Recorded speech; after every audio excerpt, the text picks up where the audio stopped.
Hello and welcome to episode 8 of the Huddersfield Town Social. My name is Marah. Joining me as ever, Cameron Pope and Ian Kilroy. Kaye's back with a very scary Tony Soprano behind him on Zoom, and a debutant in the name of Adam Preece. He used to be an admin on Down at the Mat back in the day, didn't you, Preece? God, that's about 10 years ago now. God, yeah, that's a long time ago, yeah. Terrier Cotter Army, bringing back the years. Huddersfield Town yesterday succumbed to a 1-0 defeat to Norwich. It was perhaps a better display than most people were expecting, but didn't stop a mistake from Richard Stearman costing Town what would have been a well-earned point. Gentlemen, a highly frustrating game in the sense that Town walked away with nothing, but on the flip side, a highly positive performance under Carlos Corberán. Well, in the risk of being too positive in the wake of a defeat, it was definitely an encouraging start to the season. You can't ignore the fact there were some seriously strong individual performances, some hopeful signs from the youngsters at a time where we really need the youth talent to come and step up to fill the breaches in the first team.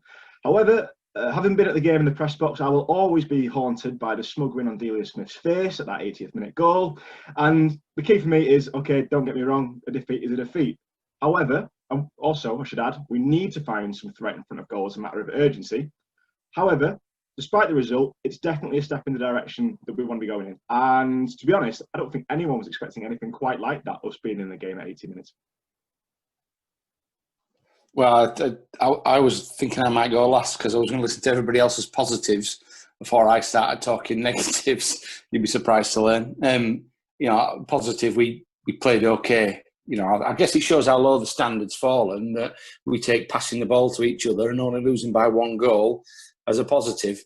I think you could see what Carl's was trying to do. One thing I did like was his bit of tactic now where we had Toffolo coming inside and picking Cantwell up when they had the ball and Diakabi filling in at left back. So, Corberán's shown a little bit of willingness to try something different already. But, we've got zero threat in front of goal. Haven't had since God knows when. Since before Wagner, really, we've not had a threat in front of goal. And we continue to be ineffective and not address that. I know we're going to come on to transfers in a bit, but, you look at that squad, you look at that bench, and it just shows how weak we were yesterday and how thinly spread we are. Going into the game yesterday, I thought we were miles away. I thought we were miles away from competing at the championship level. I think if you did a quick ask around and collected together everyone's predictions for the scoreline yesterday, I think 3-0 is probably about fair. I think that's what people expected. To be fair to Norwich, they had enough chances to put 2 or 3 away. I think their XG was like 1.36 or something. There was a couple of penalty shouts that I thought would have been fair. They countered well against us again, something that we've struggled with for years.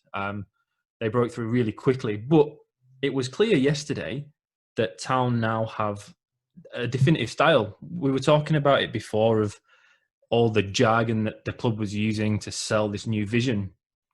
And we bashed that quite openly and quite harshly, thinking it was just words. Yesterday, you could actually see it. And to be honest, guys, I'm pretty excited about what I saw yesterday. We are toothless in front of goal. We cannot create anything. We know that. But that's not new to us. We knew this before yesterday.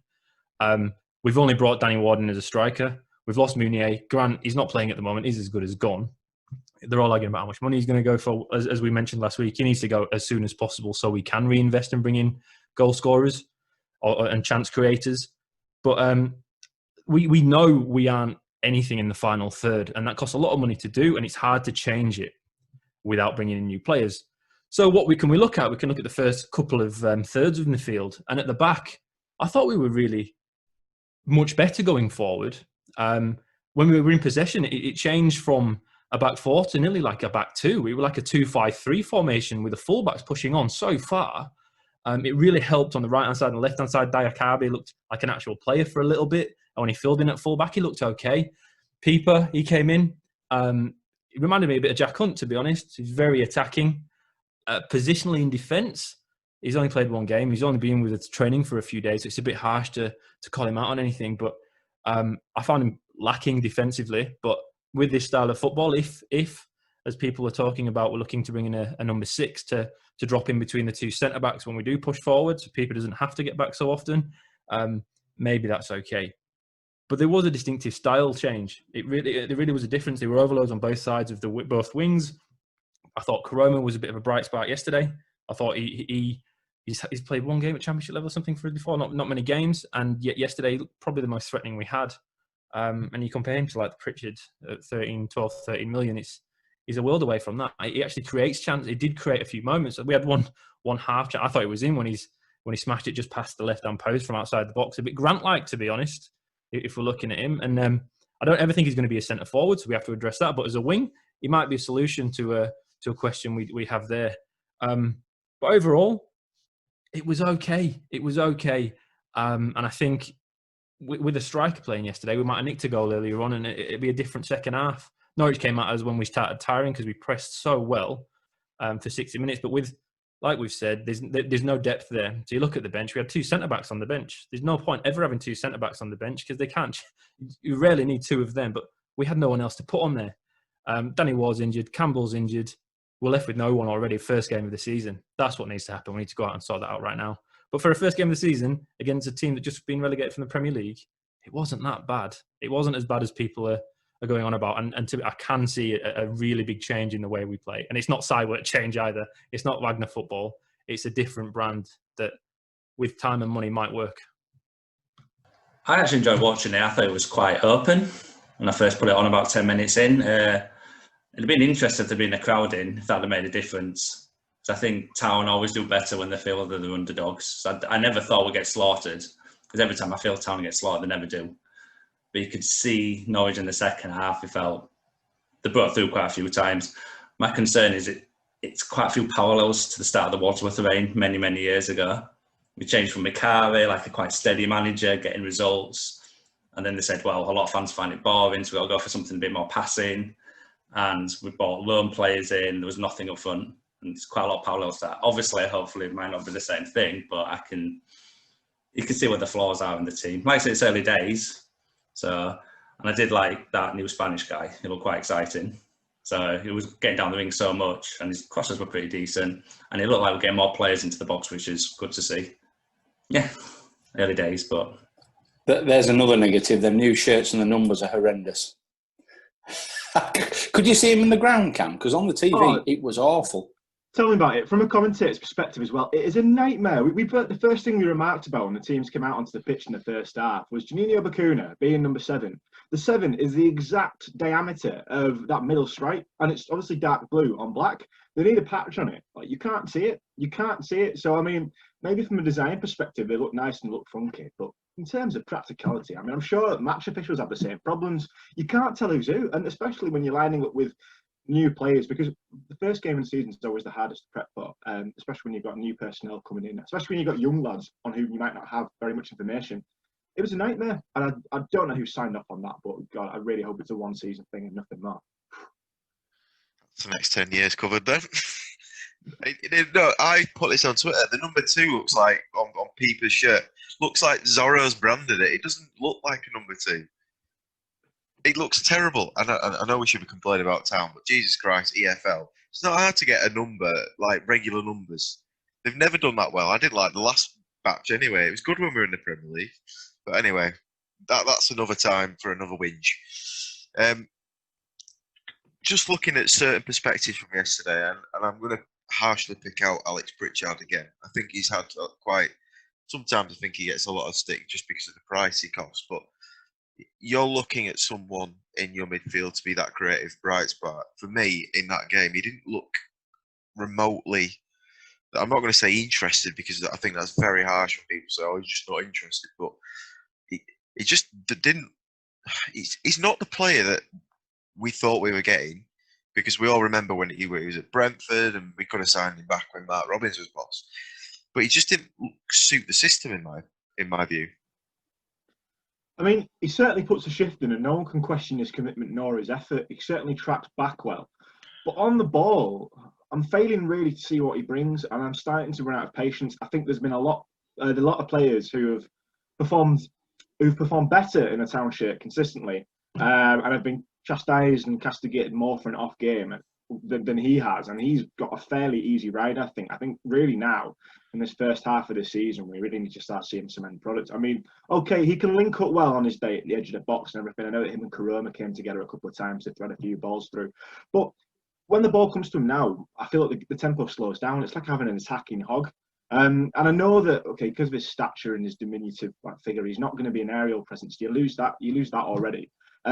Okay, he can whip a good ball in from a corner or give him that from his set pieces, but then, we saw the best and the worst of that yesterday. I think a lot of people are starting to lose patience with him now. For somebody who's playing in that position, the quality of his first touch is awful. There was one that was passed to him. He got, I think Roma played him in the box. His first touch wasn't great. Then he dwelt. Then he thought about it, and then he got his shot off, and he got blocked. Now maybe that's a bit of confidence, but in this attacking style that Coburn wants to play, that link, that number 10 role, if you want to call it number 10, is probably one of the most key, and he's not of the standard that you're going to want to be able to play that role. Compare him to Hernandez, who plays a role in the Leeds team. I know Hernandez is a Spanish international and a Premier League player now, but the way that he links, the way that he looks for the ball, the way that he takes it in and is on the half turn and is able to play somebody in down the side. There's none of that with Pritchard. I'm with you. His back's always to go, never takes it side on. His first touch isn't great, and also, as you say, he's always looking backwards or sideways and not forwards. But maybe it's confidence. I've got a mate who's a Norwich fan, and when we signed him, he did say to me that he flattered to deceive, and that seems to be coming to pass a little bit now. Should have gone for James Maddison. Hindsight, what a wonderful thing. We've commented before on the speed of our centre-backs. So, again, you don't want to be a negative, but Stearman and Schindler last season, the reason we played very deep, every time we pressed, we got taken to pieces. Remember Nottingham Forest away. I was quite surprised at how Stearman and Schindler performed yesterday, bar the obvious mistake. Is that realistically our long-term partnership? Because obviously we brought in Naby Sarr from Charlton, who for all purposes seems to be a bit of a cult hero there, but not sure about his quality, even though I believe he's got 2 French caps, which surprises me. I might be under 21 caps. Wikipedia, that's blaming you for that. But is Schindler and Stearman our best option going into the season? No, I don't think we'll see it again. I think Naby Sarr's come in because Romany Critchlow underperformed against Rochdale. He's inexperienced. We spoke about that again last week. He made a few crucial errors that didn't end up costing us the game, but could have done at a championship level where people take most chances when they're offered to them. Like yesterday, one bad back pass from Stearman and they're in. That's all it took. That split the two teams yesterday. One bad mistake. Stearman and Schindler yesterday, I thought they were all right. I think they were okay. They were saved a lot by Pieper and Toffolo, though. They covered them a lot with the counter-attacks. Cantwell, he might have chucked a nice elbow in on Stearman, but he was pivoting really well in the centre midfield position to help the counter-attacks. And they broke so fast. And we got lucky somewhat in that it never really just quite worked its way out for Norwich. Otherwise, we'd have been further behind than we were. I think Naby Sarr's coming in to start. I think that's clear as day. And I think in time, I don't even think Schindler will be starting next to him. I think both centre-back positions will be changing. Again, there was talk of that, looking at bringing in a 6 to play between the centre-backs as to move to a 3 in defence when we break forward. Apparently that's what happened a bit in pre-season. I can't see it. I can't see it with the players we've got in midfield because Johnny Ogg can't do it and he's still one of the most important we've got. I don't think we'll see that this season, but we may do next year. I think this season's a year of transition and we're going to try and bring in players who can get the job done now in like a bit of a bastardized system that might not be the exact system Coburn wants to play, but what he has to play with what we have. And yesterday, Stearman and Schindler was all we had available by a couple of young lads on the bench that were either unfit or inexperienced and not ready to start against a team that were in the Premier League last year. I can't see it happening again. Even though realistically they did okay, better than we saw them do under the Cowleys, to be honest, when they were pressing high. But yeah, they're not. It's not there. Once centre backs hit the 30s, they kind of drop off a cliff a little bit with pace. And they might not be the fastest centre back ever, but reactions, something changes in them, and really quickly they just drop. And we Schindler and Stearman both seem to be going through that at the same time.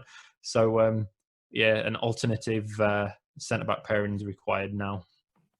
I think as well, Stearman, to me, I was quite surprised to see his name on the team sheet, but I think, if anything, he played like a man who knows he's about to be replaced. And to be honest, I said this after the game, I thought that he had probably his best game in a blue and white shirt for 80 minutes. And I know you can't play your best game for 80 minutes. I know, we all know this, and we've seen, to our detriment what can happen if you switch off or if you're just not with it. But, for that first half and for the first half an hour of the second, he was everywhere. He was on hand to mop up from another goalkeeping area from Ben Hamer when he spilled his shot. Possibly a goal-saving challenge at the end of the first half with Dowell coming down the right, flew in at pace to intercept on the counter. He seemed to be everywhere. He covered every blade of grass in the penalty area. I felt confident with him. I thought he played well off Schindler. He seemed solid as a rock. His clearances, his heading. I was really impressed with him. And then, what happened with Cantwell was unfortunate. I don't think it was a red. I think that seeing the replay, I thought Cantwell, he's looking at the ball. You can't put your arm up like that. And he's definitely clobbered him in the face. Like, you could see from the way he was lying prostrate on the floor for a good 2 minutes, that something was wrong. And to be honest, I think he's been a little bit let down there by his coaching staff. The only thing that I would say we did fundamentally wrong yesterday was not whipping him off straight away. We still had a change left because we made it after the goal. And with the speed at which Campbell was getting ready, he was getting ready as the goal was going in. Really, it seemed that was premeditated. And so, really, if he'd held out for the next passage of play, he would have been off the pitch. But he wasn't right. And I'm not saying we're not going to play a Loris Karius card and say, he was concussed or whatnot. But he's taken a blow to the head. He's had a good game. He was flat out on his feet. I think he should have been whipped off, and we carry on. As we said, we had plenty of defensive cover on the bench. But 10 minutes closed the game out. I think he's been let down there. And, I really felt for him. He was absolutely disconsolate. I don't know if it showed it on the TV cameras. He punched the dugout when he came off, really slapped it. He was like straight head in his hands. Like, there was no consoling him. And he probably, because he knows he's not going to get many more chances. But, Sarr is still quarantining for the Brentford game, am I right? So maybe another chance for him. I don't know. Again, now, it depends if his confidence not shot through. But from that first 79 minutes, I thought, okay, if this is the guy we've got coming off the bench, because I agree with Ian, I don't think he's going to be anywhere near the starting 11. But, coming on, I'm happy that if that's what the level he can reach, I feel confident with him as backup. Well, he's going to be on a wedge as well. Like, we signed him on a 2-year contract, an 18-month deal, so he's on a pretty decent wedge. He came from Sheffield United. He wasn't on pennies, so we're going to have to use him because we don't have loads of money. But you say he played really well for 79 minutes, right, Cam? But he also nearly gave another goal away. There was a corner that went in, and Zimmerman had a free header after he did to Stearman what happened last week to Schindler against Rochdale. I know you're in the stadium, so you don't have the benefit of the replays. But the corner came in, and Stearman's absolutely lost him again from a corner. So we could have lost 2-0 because of 2 mistakes from Stearman. And that's his legs. It is. It's just his energy. Whatever it is, when you get late on in a game, your mental capacity, it may just drops a little bit once you hit your 30s. It just changes. It changes for them. And the back pass he did, obviously he got hit hard by Cantwell, and he might not have been all there. But the back pass, if you look at the angles again on the TV, you can see Pookie's like in between another Norwich player and Hamer. I don't think he saw him. He didn't see them. He didn't just underpass it. He didn't see him, and he thought Hamer were going to get there. But Pookie was in full flight from the off, and he was never not going to get it. It was just a clean mistake, unfortunately, by a guy that was actually pretty solid by a couple of mistakes. But that's this level of football, isn't it? You're playing at the Championship. It's one of the toughest divisions in the world to get out of and to stay in. And a couple of mistakes like that, and you're struggling, especially when you have a team that doesn't create very much like us. So he's going to be a decent alternative for Schindler, but the pair of them together, I just can't see it. Is he quick, this lad then from Charlton? Because he's a big unit. He's 6'5", isn't he? So he's going to be a physical presence, that's for sure. The Charlton fans, certainly looking at the social media reaction, were gutted that we managed to swipe another one away from them, another cult hero. So they were none too happy. But my assumption would be that he's going to add some pace to that back line. But he's 27. So, when you talk about the strategy that we thought Phil was following, which was young kids, somebody you might be able to turn in 2 years, 3 years for, a 3, 4, 5, 10 million pound profit, this guy doesn't sit in that bracket. So, I can see with his physical attributes, I can see how he fills a gap in our squad, but he doesn't follow the route I thought we were taking. So, I think I'm with you. I think both centre halves will probably get changed, not in this window. I think Schindler's probably still got this season in him before they turn him. And if you believe the rumours, he would have been gone in the summer as well. So that would have given us even more of a challenge. Romney Critzel looks a prospect, but he looks a long way from being championship ready. He needs another season of men's football somewhere to give him those, give him that confidence perhaps, and that physical strength he's going to need at that level. With Naby Sarr signing, though, are we getting to the stage where, obviously, we see, I know Ian's called it the Peterborough model, which probably is the fairest way of putting it, and not the Brentford model, but is it just a case we needed a body in? Fair to say we've been linked with a couple of Premier League loans. Not sure if one was a centre-back or not. For me, it just seemed like they've run out of options, because a free signing on someone who's largely spent most of his career playing League One, not the Championship. He's played 2 seasons in the Championship and a handful of games for Sporting and Lyon. I know Town were in for another foreign defender who played for Reading before. Is it Thiago Ilori, I believe? It just seems like it's plan C or D, and because we've had to shift players to get the wages down, and then we still can't shift certain players, our wage bill is going to be very, I'd say, fraught this season, given the loss of parachute payments. Are we looking at going into the next 3 or 4 weeks just signing whatever we can? Look, Phil's a clever bloke, and he's learned from last season. I think last season we tried the same thing. I think we brought lads in pretty cheap from League One, League Two, and we tried it a little bit then, and it didn't work. And Phil was clever enough, to be fair to him, I don't give him much credit, but for that, he made the change pretty quick with Si. We saw him have a nice 45-minute phone call while the media were waiting to interview him after the Lincoln game. It was straight into it, and he changed it. And then in January, we bought in players fit for purpose to keep us in the Championship. Last week against Rochdale, people can try and say it's a pre-season game. It didn't really count. But we all saw, Town fans saw, the centre-back was a big weakness and that Critchlow wasn't ready and 2 slow guys wouldn't work.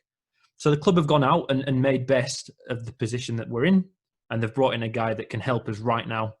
Long term, I think you bang on.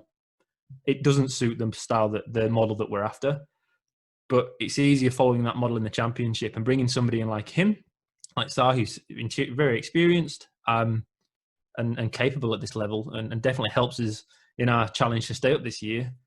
Only helps us long term if we do so. So I think it's a clever move. I think it might not be necessarily the model that we're after, but if it helps us now and helps us long term, then win-win. It definitely makes us better, not worse, Ian. It's a signing that adds to the squad, and I can see the reason why we've signed him.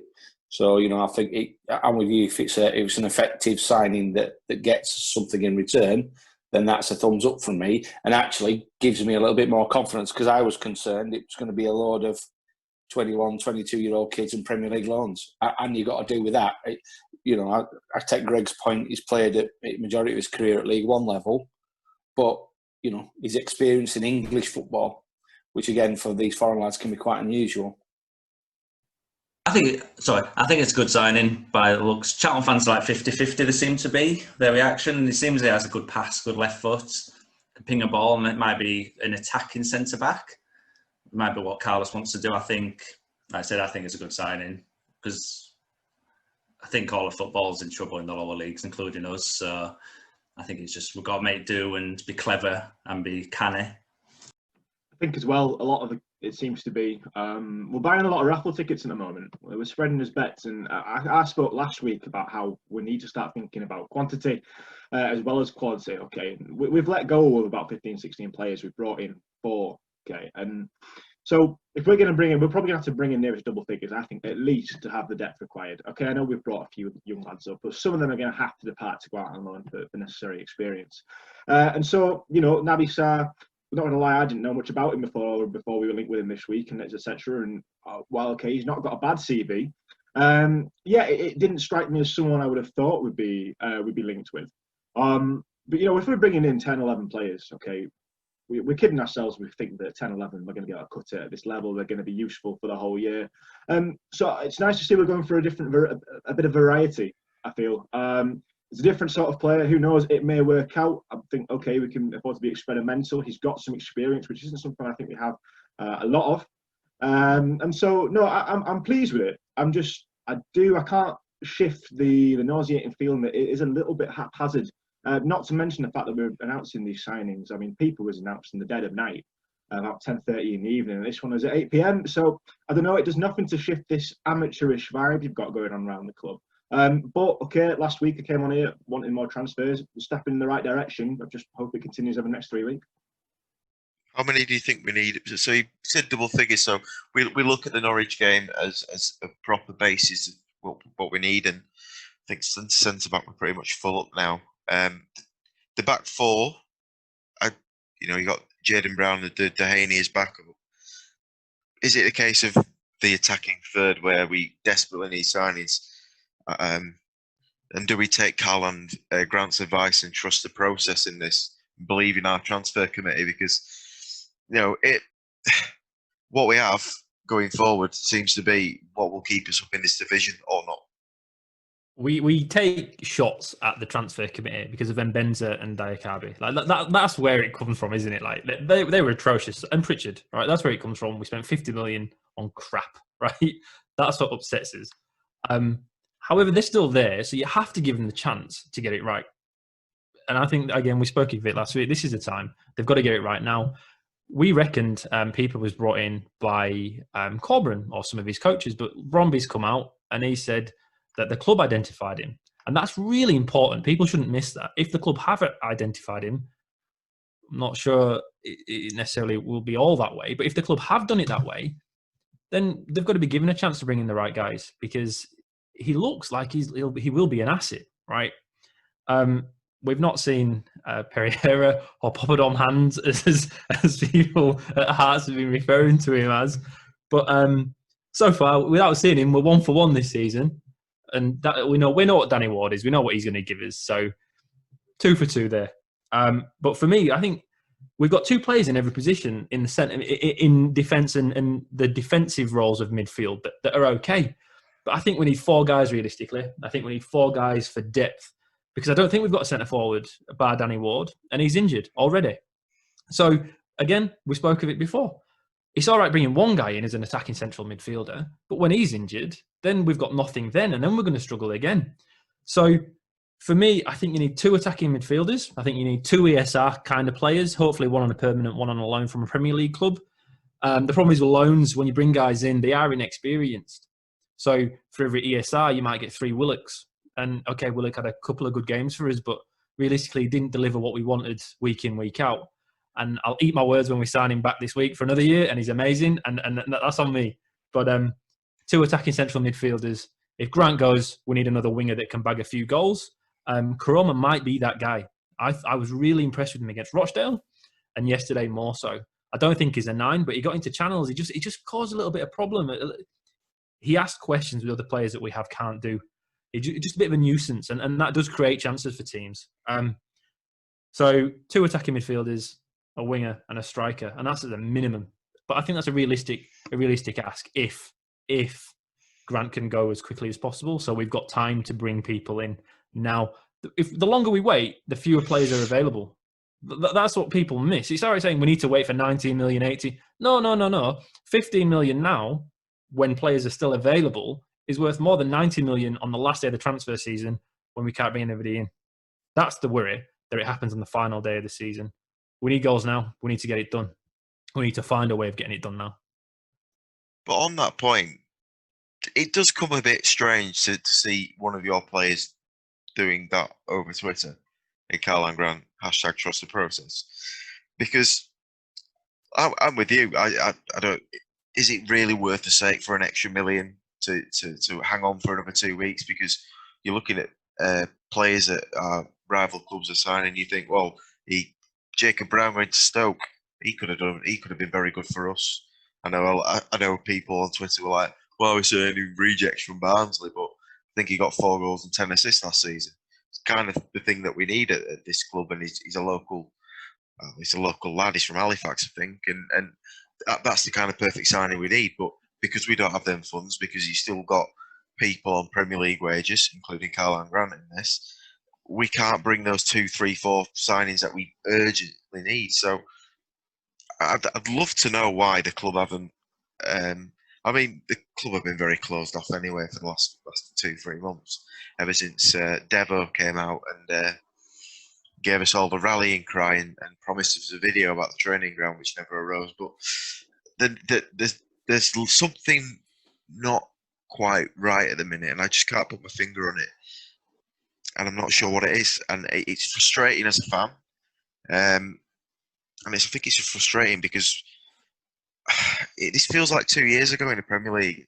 The season starts in a couple of weeks' time, and we can't let that happen because we need those bodies in now. And it's a bit worrying that these bodies ain't coming sooner. Well, we've got a tough game next game. I can easily see us being 0 points after 2 games, possibly 0 points after 3. So, we desperately need a boost. The fans desperately need a boost. I think the signings have been all right, but nothing to get anybody out of their seat. I guess we've got to set our expectations. I doubt there's going to be a marquee signing anyway. And I guess Phil's hanging on because £1 million in the current climate with the potential loss of more lumps of Premier League money coming to us is a lot. £1 million will go a long way when you've got nothing. So I can understand his reticence to sell anybody for less than the worst. But your point stands, Greg, is what will it cost if we get relegated for hanging on and missing out on the targets that could have made a difference? I'm with Ian. I think we need 3 or 4 attackers. What was noticeable yesterday, again, was the number of bodies that we got into the box when we got into good wide positions. The problem we've got is the people that are getting into the box don't have that goal scoring nous.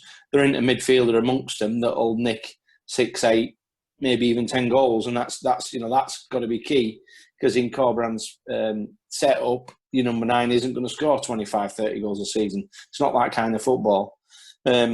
The one that we sort of skipped over really is goalkeeper for me. I think we brought this lad in.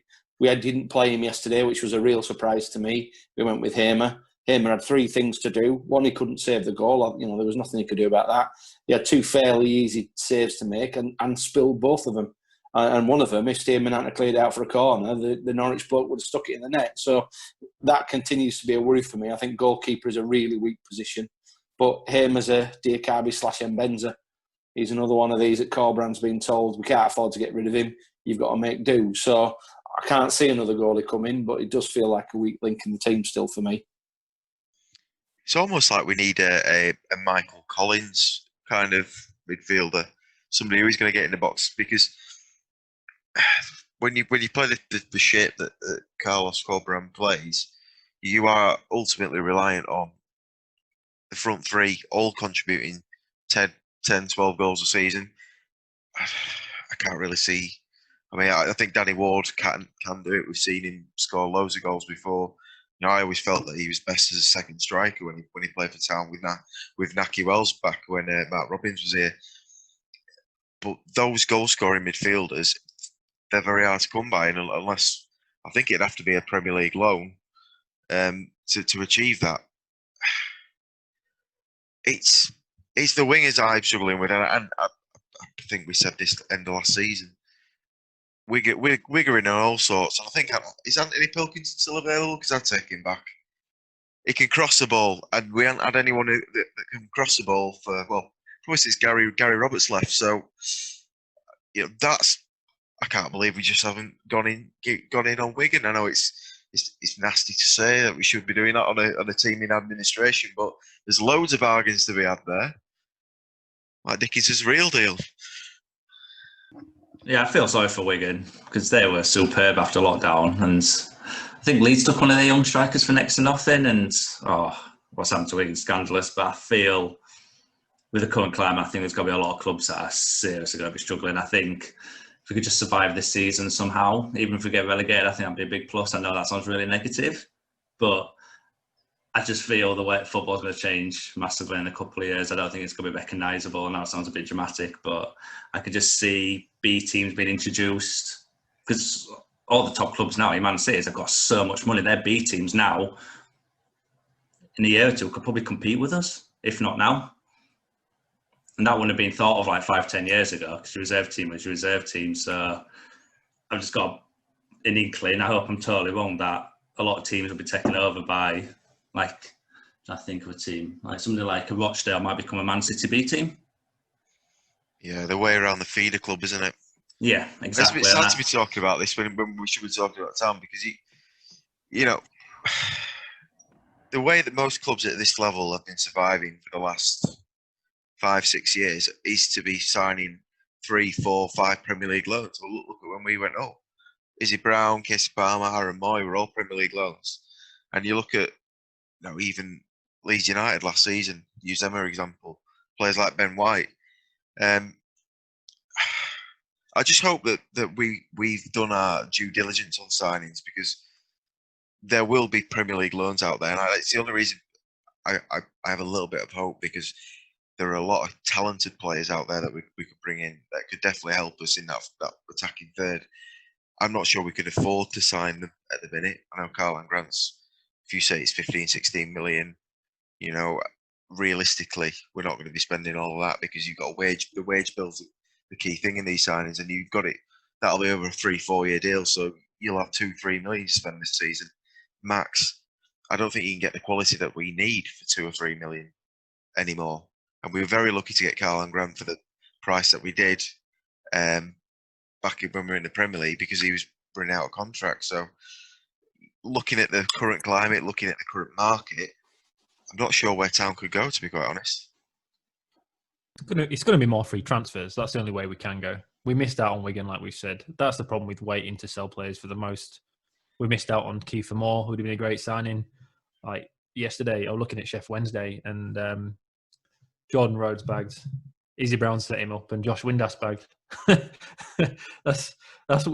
We are worse now than we were the year before we were Ad Wagner. We're actually in a weaker position when it comes to squad depth and squad quality. But like you say, there's still players. There are players out there, because the market's so stagnant. But we're stagnant as well. So it's going to take the transfer committee pulling up the socks, doing some wonderful scouting without being able to leave the country too much and going into quarantine. I think we're going to be relying on YouTube videos again, aren't we? And to be fair, Naby Sarr's got some banging YouTube videos. He had a goal that he's taken from centre-back and ran all the way up the pitch and bang it in. A bit like Pete was the furthest forward. He started the move from right-back, and the next minute, he's in the opposing half, just about to go through on a one-on-one. It's going to take something special to achieve this year, because of how hard it is with coronavirus. It's just made everything so much difficult. And for a team that needs to change as much as we do, it's made a nearly impossible task even harder. So nobody knows. Nobody knows how it's going to go this next month, because everyone's been waiting for the first transfer to fall in and everything else to kind of move on, for the money to filter down from the Premier League. But Premier League clubs aren't spending that much money at the moment, apart from Chelsea, who I think might even be buying me and anybody else who plays football at this rate, with the way they've gone with Werner and everyone else. But look, we are in uncharted territory, and it's going to just be a wild ride, isn't it? We can't be in as bad a position as probably 2/3, 3/4 of the Championship anyway. We didn't make a loss last year. We've still got cash coming, even at a reduced level in terms of the solidarity payments. We've got decent transfer revenue outbound. So, compared to some of this Championship division, we're in a good place financially. Yet we still consider ourselves to be struggling to compete at this level. So it's a bit of a dichotomy, really. I think it's always going to have 5 or 6 where the owners have deep pockets and will continue to pump it in. Sheffield Wednesday start on -12, yet they've gone out and signed a load of people on massive wages, which I just find a tad strange. But we've got to find a way. We've got to try and find a way to make this work for us, but quick. I don't think we've got 2 transfer windows to knock this into some kind of shape to making a team that's half competitive in the Championship. Has to be done this window, because we won't see 2 miracles like we saw last year. That's just it, though. What you've said there, guys, in the fact that there's a lot of teams worse off financially compared to us in this division. And that's just it. The Championship is such an unpredictable league because it doesn't matter how good you are in a sense. It matters how good you are relative to everybody else. I mean, I look at the teams who come up. Last year, I think, and Leeds United have got a lot to be thankful for because I think last year was one of the poorest championships in terms of quality we've seen in a long, long time. No one really had that run at the top. Everyone looked like they wanted to throw it away. Brentford obviously bottled them towards the end. West Brom and Leeds, they both wobbled at their own points, and we're still fine in the end. Looking at the teams that come up, okay, Wickham and Rotherham faced each other. Wickham have lost. Coventry have lost in their return. Those are three teams that I think will come in and struggle. Okay, Wendy's all right. I know they made some headway. Back to -9 points now. They're going to struggle as well, I believe. I don't think. Do I think they'll get relegated? No, but there's no knowing that 12-point gap. Is there going to be a 12-point gap between us and them at the end of the season? Hard to say, but that could be about spot on. Okay, they're going to be in the mix again. So really, again, all we can do is speculate, and we can all gripe and say that we wish the club was running a better way because we do. But then again, who's to say that we come up against, because Norwich are going to be up there. Norwich are a strong squad. Okay, I look at teams like Watford and I think, okay, Jesus Christ, that's a squad. But they're going to be sniffing there in and around, and so I don't really worry overly too much until I sort of know what the bottom of this league is going to look like. I think we'll have a clearer idea soon enough. We'll see who's at it and who's not, and for that we need the transfer window to end. But I think there's a lot of other factors that we can't control that will probably be just as important in deciding us fate this season as the ones on the pitch and the ones in the transfer committee room. Stephen Chicken in the Examiner, I was reading his article this morning, and actually he's posed a really good question, and that is, are we perennial underachievers, perennial strugglers who are trying to overachieve to simply stay in this league? Or are we a team that should do much better, that should aspire to be higher due to the flirtation with success we've had recently? And actually, it feels like we've already gone back to being perennial underdogs who are desperately trying to fight their way to stay in a competitive league. And that's a pretty sad state of affairs to have changed so quickly. Well, that's what we're asking. How many times can we ask the club, directly, indirectly? We want to know as fans, right? What is the business model we're following? When Phil came in, he said he'd back it to the same levels as Dean Hoyle. That's what he said, right? And that was always within FFP. It was a loss of, was it 5 million a year? I think at that point it's changed now, but that's the investment that Dean Hoyle put in for us, and that's now why we're having to pay it back off. But all of a sudden now it seems to be going towards a more break-even model, and that is a massive change in approach. That decides if you're perennial strugglers or underdogs. That's what decides that, because it comes down to money. The club can say it doesn't matter how much. It's not about throwing money at the problem. Everyone knows my belief. Money does matter. Obviously, you can overachieve on what you spend with a good system, but it still takes a base amount of money to achieve. That's why Harrogate are in the Championship. That's why York are in the Championship. That's why Forest Green Rovers, with their amazing vegan approach that really does get the most out of players for whatever reason. Steeman would probably do well there, to be fair. But whatever reason, it works, but to a certain level. And then once you reach that level, you can't go further. Crewe did it for years. They made the Championship with an approach that might not be the best talking about it, to be honest. And then we had Peterborough that got to the Championship on 5,000 fans and bringing youth players, flogging them for like a Sombolonga for 2-3 million at a time. They churned them out all the time, and it worked for them. But it still takes a basic level of investment to achieve at a certain level. We are not a top 30 club if this is what we invest. Not long term. They're dreaming. That's nonsense. And I don't even know if that's in the charter anymore. So we are underdogs when you look at the money we're spending if we are looking at breaking even. Because Huddersfield Town, traditionally, to me, have a fan base of 10,000 to 12,000 paying fans. And quite a high proportion of them are children, because we give away a lot of cheap season tickets to children. We do all the family clubs in the morning, the breakfast clubs, and that's great. It really gets people involved. But financially, it doesn't help the club as much as an adult going to each game. So again, it's really important to understand what kind of investment Phil is putting into the club, if any, and what the plans are going forward. And unfortunately, until the accounts are shown next year and the year following, we won't really know until the parachute payments stop. And all we have to fund the club is the income from Championship television money, if we're still in the division, and supporters paying for iFollow at this rate. I don't think it's going to be pies and programs anytime soon. So it's going to be an interesting release of accounts for the next couple of years for certain. It is sad though, because you kind of think of it as a poison chalice. That Premier League money was supposed to be what set us up. I don't want to say like like an inheritance. It sets you up for life. You buy a house or something with it, and instead, that I can't help but feel that first season was amazing. We stayed up, but how much better off would we have been if we'd just been relegated in that first season? And it's sad to think like that, because you would have hoped that the second season you get more parachute payments coming down in, should be more money for the club. But everything goes back to recruitment in that second season, and it's quite sad that just one fatal error of signing 2 or 3 players on big wages, on big money.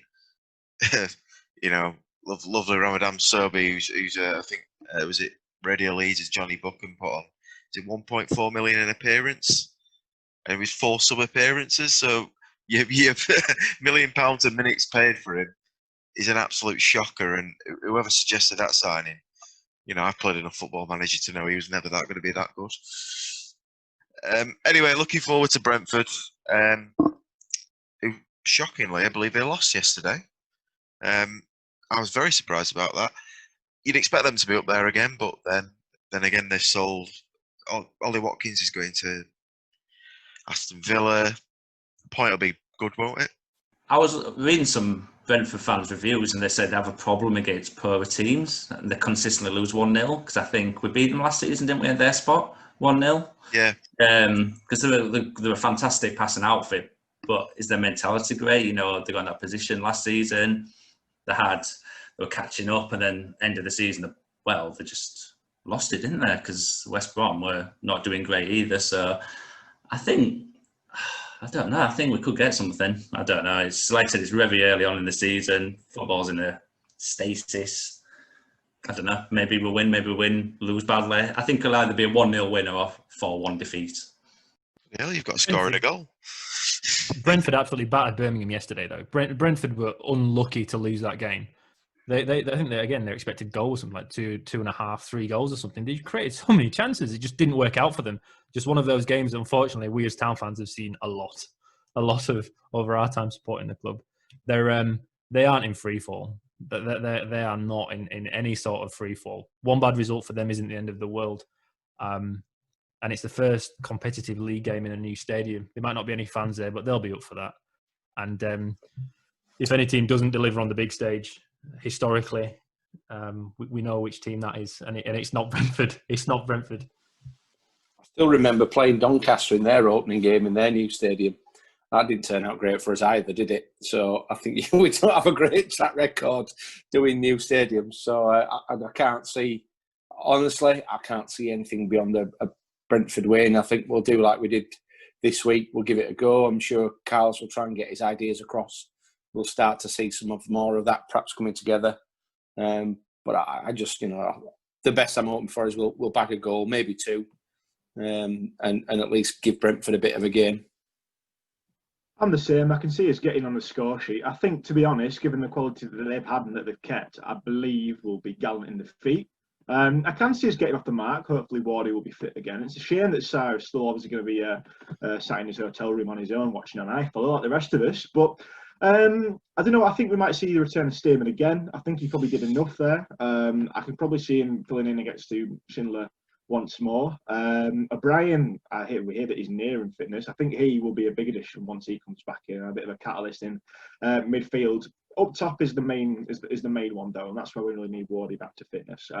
So I don't know. It depends what Brentford side turn up. It depends what their pre-season prep has been like, because it always does in these opening games. So prediction's always hard. I'm going to say we lose 2-1, if I'm honest. I don't really see us going down there and getting a win. But then those aren't the games you expect to be winning. And, to coin, the old phrase, it's not the games against the top 6 that keep you up, is it? It's the games against the teams around us if that's where we could see them going to end up. But, you know, have to go there, take the game to them again. I was impressed with the positivity and it was certainly encouraging signs. I was certainly impressed with Carlos, not only with his stonewashed chinos, which I thought were very nice and very smart, but also his communication. He wasn't taking any shit out of it from Bakuna as well when he tried that stupid no-look pass in the first half. So, you know, I've got more confidence than I would have done going into a similar fixture at the end of last season. But, you know, do I think it's too early for us? Yeah, just about possibly. And going back to that first game at the Keepmoor, who was it that got the first also red card at the Keepmoor for us that game? Am I right? I think it was Christian Pearce. Or am I? No, I think he only played against Southampton. Anyone stick on who that was? Like, the little nugget of trivia is bubbling away in my head, and it's going to frustrate me if I can't remember it now. I have a bad feeling it was Adnan Ahmed. It was 2006-7 season. Adnan Ahmed, that's exactly who it was. Pakistan International. There you go.